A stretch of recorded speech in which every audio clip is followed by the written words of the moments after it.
Well, it is time for some Knickerbocker banter with Jonathan Macri of Knicks Film School. Jonathan, we just heard what Jalen Brunson had to say about his emergence under Tibbs. What kind of impact do you think the next coach could have on Jalen going forward?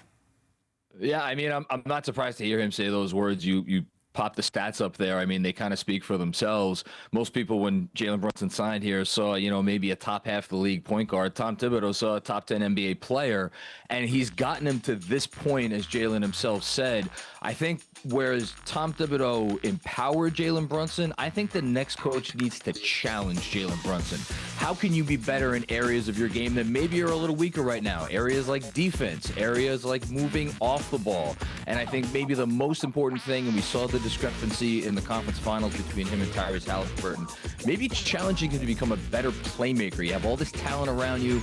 Karl-Anthony Towns obviously looks like he's going to be back. So how can you help your teammates be the best versions of themselves?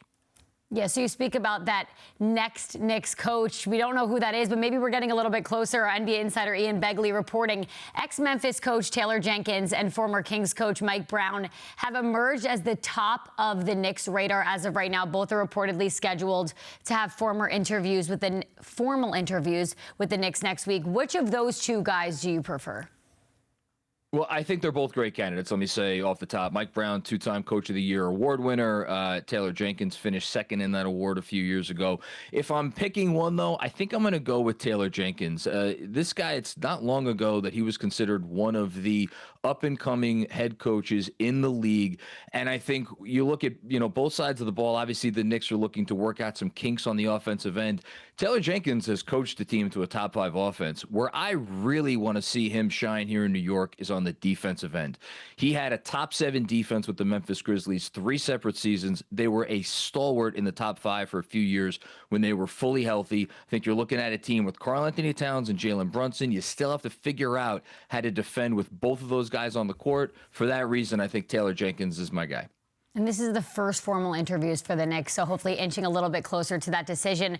You talked about the guys that are on the Knicks team as of right now. Let's talk about some reports. Some reports are saying Kevin Durant is on the move, and the Knicks are not on the final list of teams that could acquire him. Jonathan, where do the Knicks go from here if not getting someone like Kevin Durant? Yeah, I mean, I know fans are going to want to hear the name Giannis Antetokounmpo. Obviously, that would be wonderful. I don't think, even if he does ask out, which it's not certain he's going to, that the Knicks would be, able to get in there. So I'm going to go a little bit with a lesser-known name, Jabari Smith on the Houston Rockets. The Rockets are one of those teams that you mentioned maybe in the running for Kevin Durant.